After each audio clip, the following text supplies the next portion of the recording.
Equinoxe Télévision, au-delà de l'image, nous rendons compte.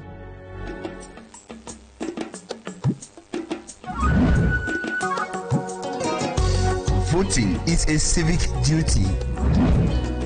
Let's register on the electoral list. This is a message from Equinoxe Television.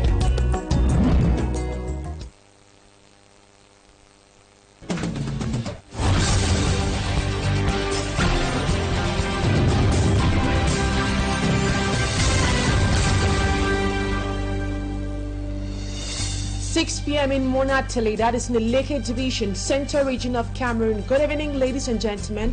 Thank you so much for joining me on this edition of the 6 p.m. primetime newscast on Equinoxe Television. First, our major stories. Civil society actors in Cameroon condemn in strongest terms what they consider as negligence on the part of health personnel in different health facilities. Speaking in connection to the dead premature triplets birthed at the Lokbaba District Hospital, they are calling on the administration to stop twisting facts while urging them to release all family members kept behind bars in connection to the affair. Away from that, we tell you how, despite the multiplication of strategies by kidnappers in what has become a lucrative business in Gidere, that is in the north region of Cameroon, security officials are leaving no stone unturned. A gang of kidnappers has been dismantled by elements of the North Gendarmerie Legion. At least 7 hostages were freed in the course of that operation. That is our lone major stories. Stay with us for greater details.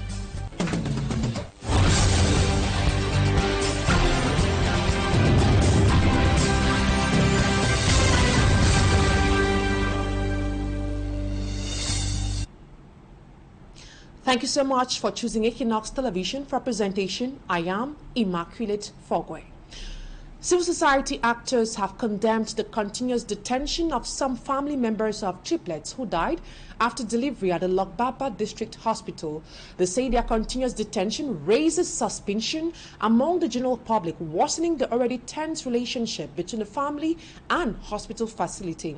The family members have been kept behind bars for the past 5 days amidst controversial reactions. Femi Armstrong Sanda reports. The family members were arrested on Thursday morning, January 23, 2025, from a ward at the Lokbaba District Hospital, few hours after the controversial death of their triplets. 5 days later, 2 are still being detained at the Ndogbon Gendarmerie Company, accused of violence at the Lokbaba Hospital. The civil society says their arrest and detention is unacceptable because it only comes to add to already existing pains within the family.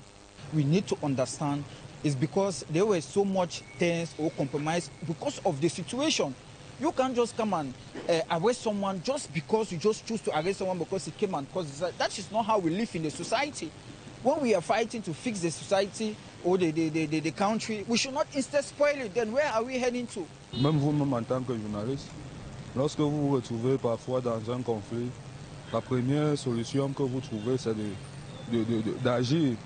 Puisque lorsqu'on parle de la colère est peut-être visible sur le plan physique, mais psychologiquement, je pense que ces gens sont vraiment affectés. Et c'est une très grande blessure, parce que soit l'État qui interpelle cette famille et les détient, puisqu'ils ont perdu le bébé, vraiment, je pense que le gouvernement doit faire vraiment preuve de grandeur. They say that their continuous detention will only worsen the already bad relationship between the family and the hospital facility, amplifying suspicions within the general public. It will not solve anything. Instead, it will cause more trouble, and peace will not be there. It will cause more trouble. So we are calling on the various authorities to really intervene and look into this situation. So what I'm trying to say here is, let us join hands together and see how we can bring justice towards this particular family. Now, this family, was it, first of all... Not without commenting on just how bad the image of the healthcare system in Cameroon was affected by the death of the triplets. Close sources within the family reveals that they are considering legal measures against those who are directly involved in handling the babies upon delivery. Same sources reveal that the family is still rushing after their prenatal medical booklet several days later. Now we talk something else. Kidnappings for ransom have become the order of the day in most parts of the north region of Cameroon.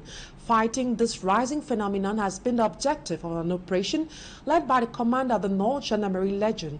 7 hostages were freed by officials of the Guide Gendarmerie Company, while some alleged abductors were arrested. Greater details with Asa Luciliengo. For the past years, the inhabitants of the North region have also been the targets of men of the underworld who have launched a series of kidnappings. According to the local population, these suspects do not only adopt individuals for huge ransoms but also steal cattle. Recently, at least 7 hostages were rescued thanks to an operation instructed by Colonel Joseph Desiré Ngele, commander of the North Gendarmerie Legion. Donc, sur instruction de Monsieur le Colonel Commandant la Légion du Nord. With the instructions of the commander of the North region, we carried out a strong operation in the field, and thanks to the collaboration of the Vigilante Committee members and support of local authorities, we were able to apprehend the suspects. Additionally, we succeeded in freeing a total of 7 hostages. Et de libérer un nombre de 7 otages qui étaient détenus dans des conditions inhumaines. One of the ex-captives explains how they were kidnapped. They took us away around midnight with our arms tied, and they brought us to the hills where we spent the night. The next evening, we were taken by surprise as we encountered the gendarmes. It is thanks to officials of the National Gendarmerie that we were saved. According to Squadron Commander Ikito Sanken Jean-Joel of the Guide Gendarmerie Company, they launched a manhunt on January 21, 2025, following multiple abductions. Some of the alleged kidnappers were apprehended while hiding along the Cameroon-Nigeria and Cameroon-Chad borders. Je voudrais une fois de plus lancer. Once more, I would like to call on the population to continue informing us whenever they encounter these individuals, whether they are unknown or familiar. This will enable us to effectively fight against this growing phenomenon. En réalité, nuit à l'ensemble de la population. In the meantime, the captives have returned to their families. Asa Luciliengo reporting there. Now we take you to the northwest region where a fire outbreak that occurred on the night of January 26, 2025 near Guzang Market in Batabo subdivision has left the community grappling with significant losses and unanswered questions. Eyewitness footage obtained by Equinoxe television shows residents trying to contain the flames with basic tools. Bo Stella reports from Bamenda. This is the situation we find ourselves in, breaking Monday in Guzang. The fire erupted in the night of January 26, 2025 near Guzang Market in Batabo subdivision, Momo division of the Northwest region. Videos capture scenes of chaos as the local population struggle in the darkness to combat the flames with rudimentary methods. Speaking to Equinoxe television on phone, Acha Kennedy, the mayor of Batabo, clarified that the fire affected a shop adjacent to Guzang Market and not the market itself. The absence of a firefighting unit in the area was a major challenge, leaving residents to fend for themselves as they lamented the lack of resources to tackle such emergencies. The population are struggling to lose the fire on our own. Nothing like army rescue. While the exact cause of the fire remains unknown, the damage caused is reportedly extensive. Investigations are expected to shed light on what led to the incident, even as local sources already blame the unstable electricity supply in the area. Northwest Chief Correspondent Bo Stella reporting there.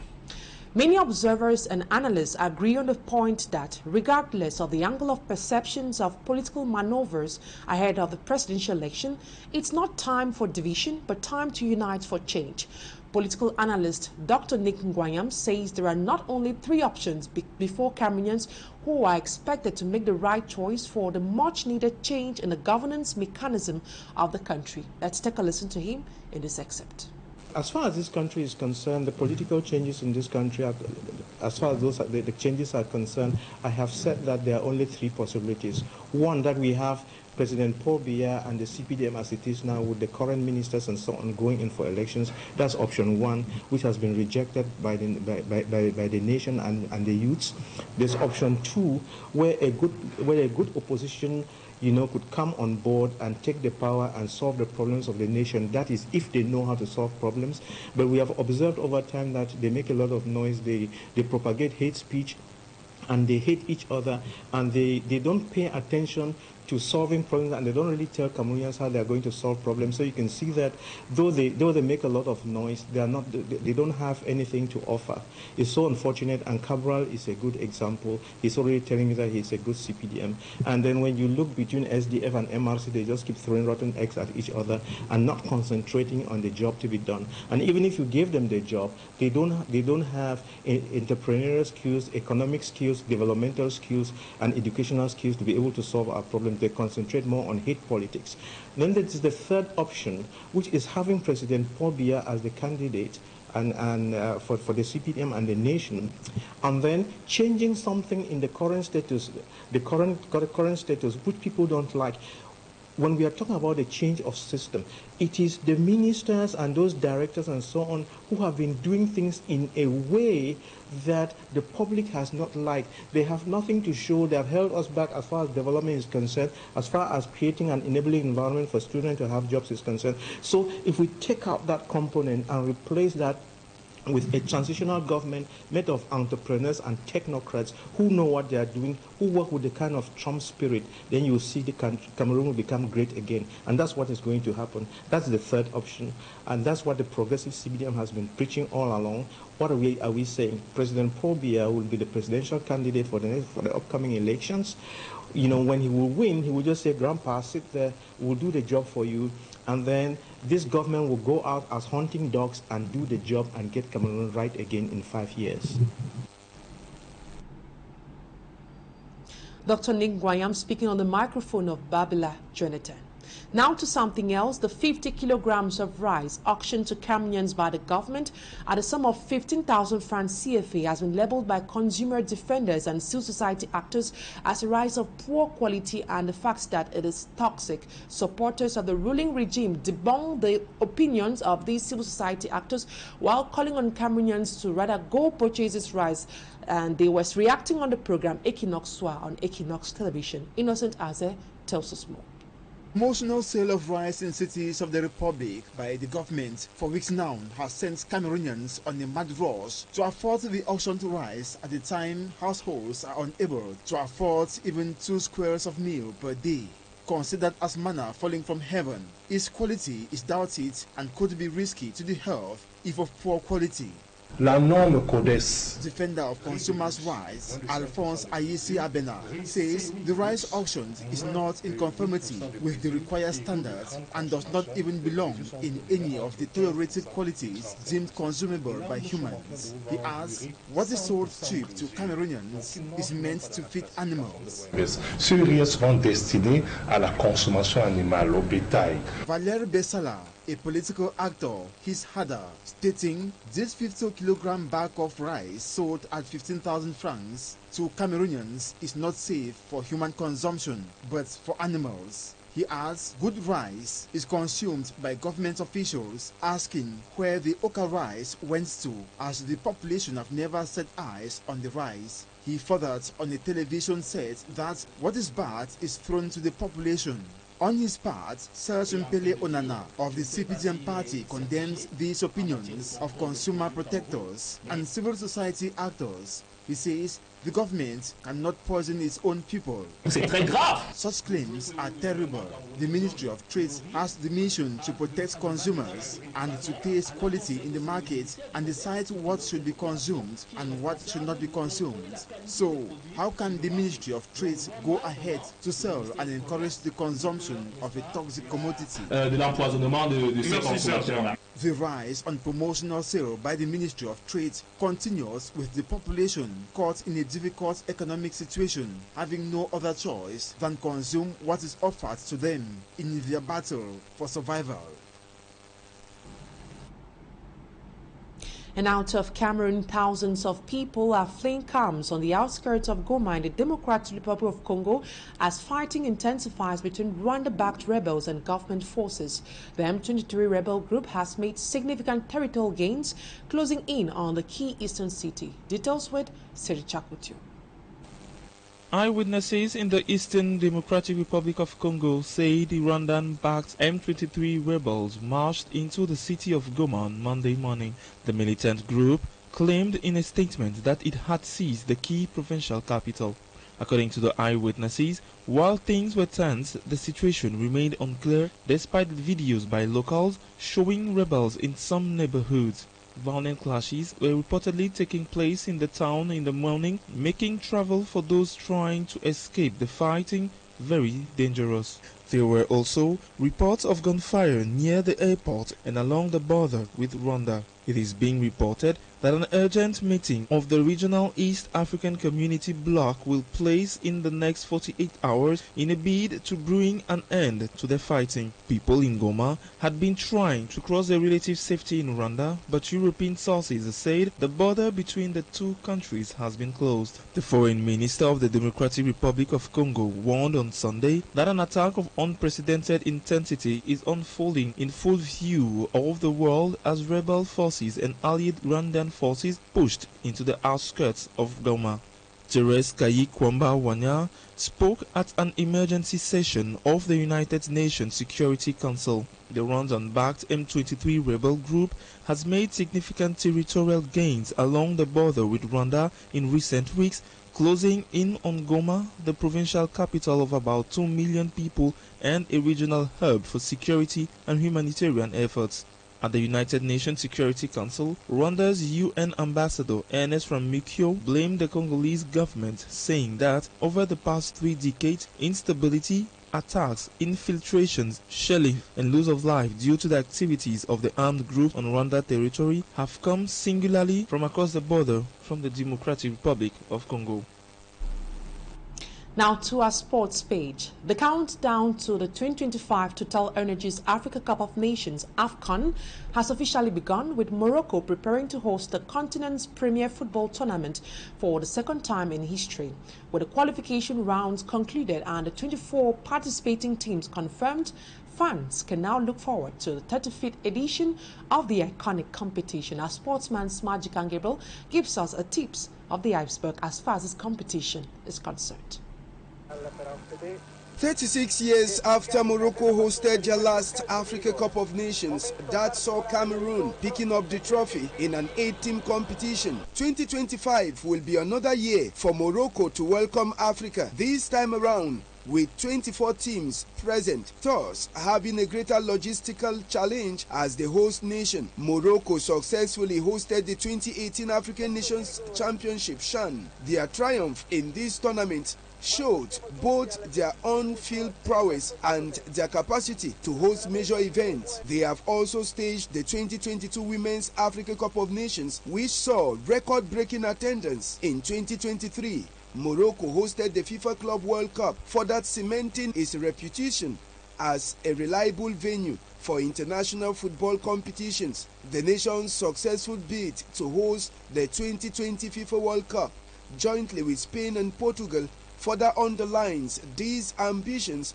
coupled with Morocco's historic 4th place finish at the 2022 FIFA World Cup in Qatar. It has fueled football fever in the country. The state-of-the-art facilities, coupled with Morocco's robust infrastructure, will ensure that AFCON will be held in the highest standards in cities like Casablanca, Rabat, Marrakech, Agadir, Fez and Tangier. The iconic Mohamed Defeat Stadium in Casablanca, which hosted the 1988 final, is tipped to play central role once again in this year's edition. The Africa Cup of Nations will run from December 21st, 2025 to January 18, 2026. Smart Jikan Gabriel, and in this first part of the news, Talking Point is up next.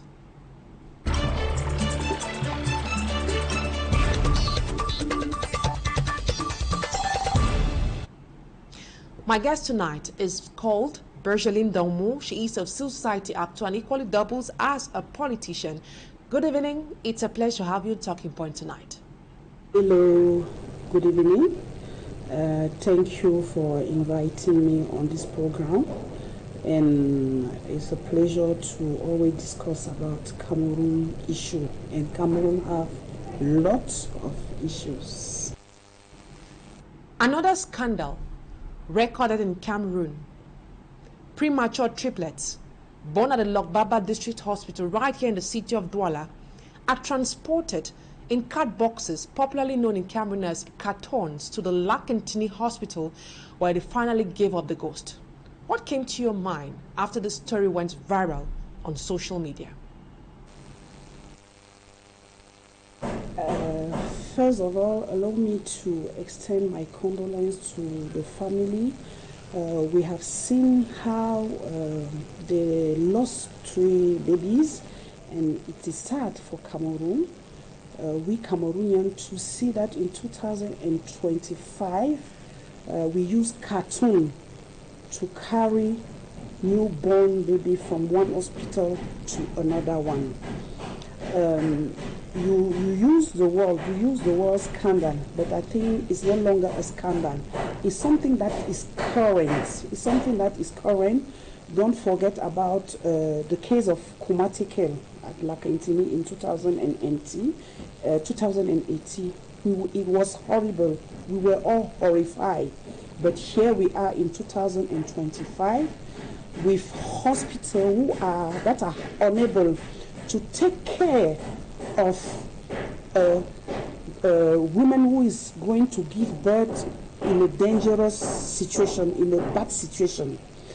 It means that contrary to what Manauda said, we have hospital only walls, but when it's come about infrastructures, we are really down.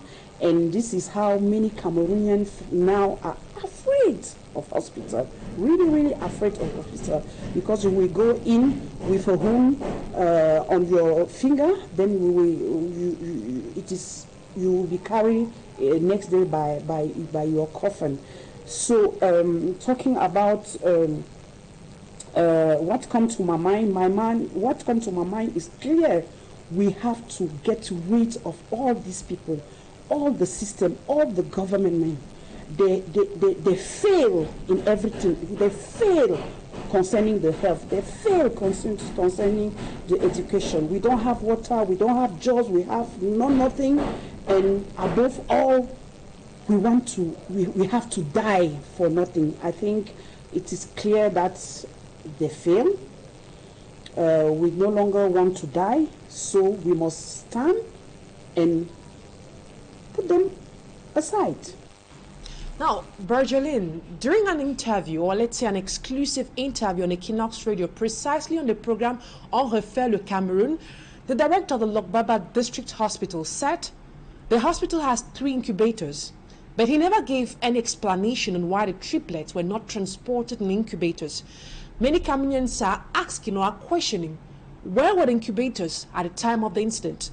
Were they occupied, rented, or don't you think it's important for us to know or be concerned about all what is happening as far as this incident is concerned? 3 incubators. We have, as the director said, 3 incubators at that hospital.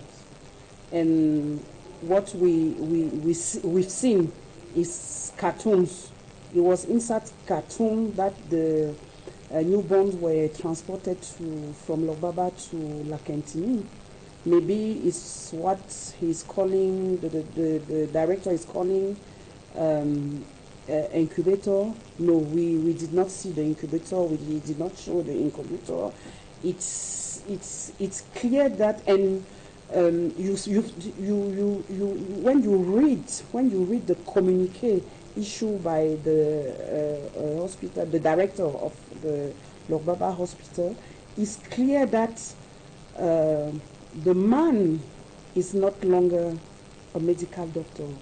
The man is no longer focused on human. on the health of people coming in his hospital. No.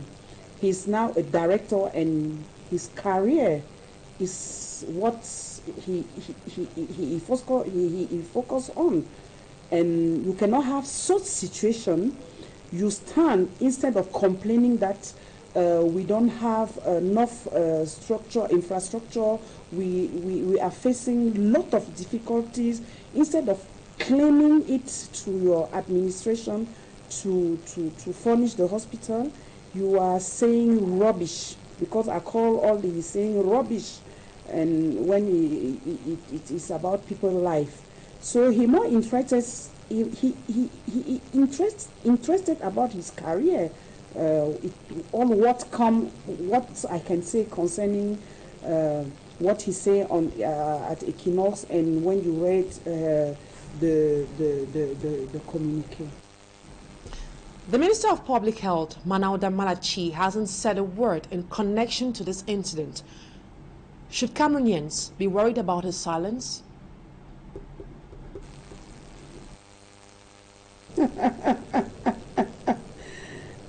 So you are expecting something from Manauda? Okay, good. You have to expect. I'm expecting nothing from him. He's not concerned about our health. He's not concerned about the quality of hospitals. He's more focused on election. You know, presidential election will take place this year, and he's more engaged on what Mokolo will vote. He's not concerned about. I'm not sure that he even one day being concerned about our health. He has a lot of declaration, like the one he did some weeks ago, talking about the quality, how good are our hospital, how good our technical infrastructure in our hospital, and then we've seen that quality cartoons as incubator. Out of having cartoon, none of the personnel of the Logbaba Hospital to carry to go along with the family to La Cantini.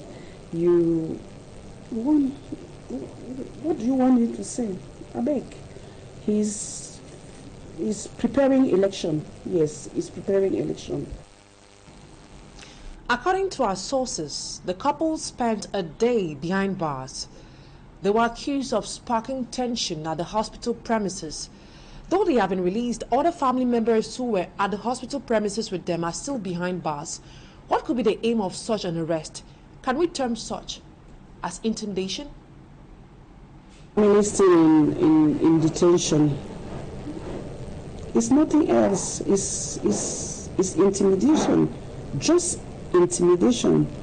I've told you before that is the only answer, the only way to react when they are facing people.